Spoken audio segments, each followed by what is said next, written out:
Ever since it launched, Destiny has been in hot water with its community, and although millions of people still play Destiny, many have left the game for reasons including lack of content, RNG, grinding, and poor business practices. And many of the people that actually still play Destiny have said that Bungie really needs to hit it out of the park with the House of Wolves DLC because the Dark Below just didn't cut it. Because the only good things that came from the Dark Below was the raid and the legendary gear. The rest of it was pretty shitty. So, will the House of Wolves be any different? Well, first of all, we already know that there will be a significant change to the loot aspect of Destiny with all the new upgrade paths for legendary gear. And let me just say that I think this is a fantastic change. Definitely a move in the right direction. Upgrading, reforging, and a transmog system are really great additions, and they'll no doubt bring a lot of diversity to the game. So I wanted to just give credit where credit is due, because I bash Bungie a lot, but I have to say they did something right and they finally listened to the community and implemented all of these changes that we've asked for. So once we get those 365 Fatebringers, what are we gonna do with them? Guns only have one purpose, and that's to shoot shit. And as you know, in Destiny, we shoot two things, Guardians and Aliens. And after the House of Wolves drops, we'll be able to jump into the Crucible and blow each other's heads off, and it'll be a good old time, just like it normally is. But what about PvE? That's where Destiny is severely lacking, and this is where the House of Wolves needs to step it up. So in the live stream, Gothalion asked Deej if the story would be improved this time around and if the Grimoire cards would be incorporated into the game. Deej said no to the Grimoire cards, but he gave a fairly ambiguous answer to the first question. He basically just repeated that we'll be dealing with Petra for the quests in the House of Wolves, which sounds a lot like what we did with Eris in the Dark Below, and that they would be bringing, get this, a fresh take on storytelling. And after I heard that, I just bursted out laughing, because isn't that exactly what they said about the story before the launch of this game? So I'd be willing to guess that the quest will be pretty basic and the story will once again be non-existent in the House of Wolves. I'd really like to be wrong here, but I don't think I am. Because if the story and the quest were really good, I'm sure that Deej would have wanted to talk those activities up a lot more instead of just brushing it over. And he could have talked it up without giving away any juicy details. So there's really no excuse for just lightly brushing over a big portion of this DLC. Alright, so the quests are a lost cause, but what about the strikes? Well, we'll probably know the answer to that within a week or so once the YouTubers release the footage from their trip to Bungie headquarters, because that's what they did the last time when the Dark Below came out. I remember Datto released some footage for the Undying Mind strike before it came out, so we'll probably get to see those strikes sometime during this week, and we'll know if these strikes are going to be good or if they're going to suck ass. Now, these strikes could very well be good, and if Bungie listened to us here,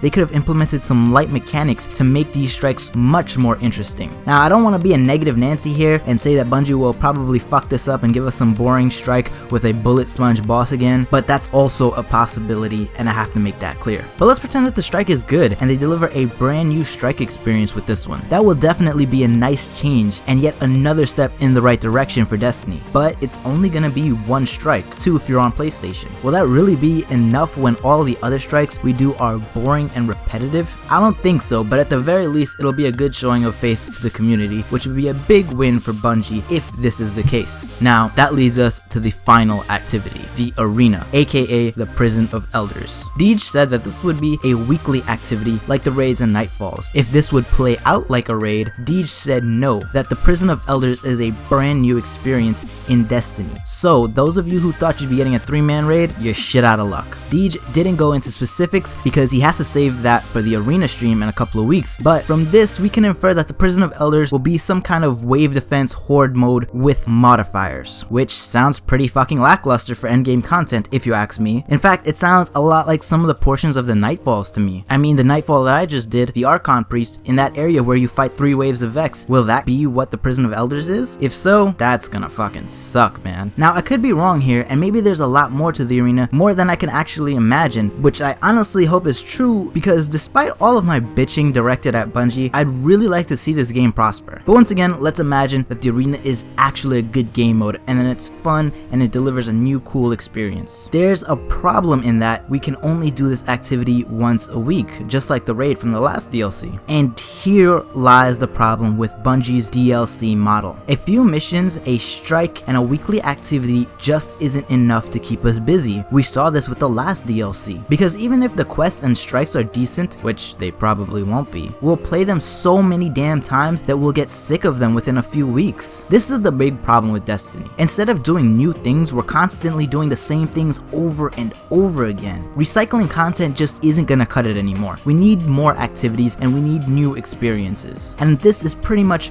why I didn't mention the Trials of Osiris, because while the gear is sweet as fuck, did you see that Warlock helmet? It's basically just hard mode skirmish. Just like Iron Banner is hard mode control. They're the same experiences that we've had in regular Crucible, just a little bit more difficult and with better rewards. Now yes, that does make them slightly different, but how different is it really? So is there no hope for the House of Wolves? Will the House of Wolves ultimately fail because it'll only keep us busy for a month or two? Maybe. But regardless, the arena won't be what saves the House of Wolves from the wrath of my criticism. Nah. From what I can see, there's only one thing that can do that, and that's Bungie's surprise that they have in store for us. We'll know what the surprise is on May 8th. 2 days after the Prison of Elders reveal. Hopefully it's something great, because the House of Wolves really depends on it. Hopefully it's something that'll keep us busy for a long time to come. I think that one of the things Destiny needs right now is fun day-to-day PvE activities. Right now, the weekly activities are nice, but we really need other things to do to make this game great. So hopefully they deliver on May 8th, because right now, the daily mission and the daily bounties just aren't very fun. They're more like a grind because we've done them so many times. And even if you give us a few new missions and a couple of new bounties, which they're not giving us any new bounties, we'll just do them a shit ton of times and get bored of them like the other missions and bounties. Well, that's it for this one.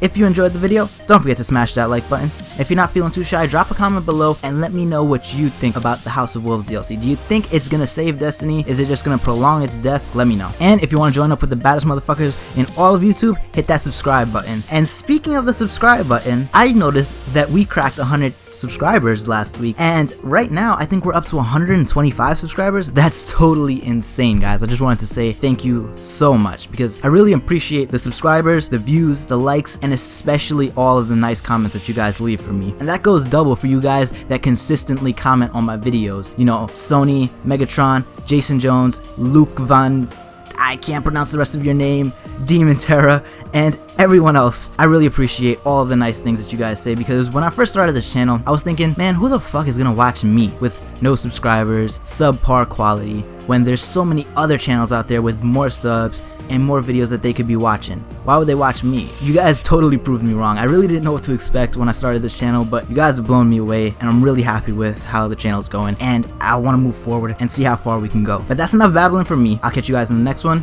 Over, man, out.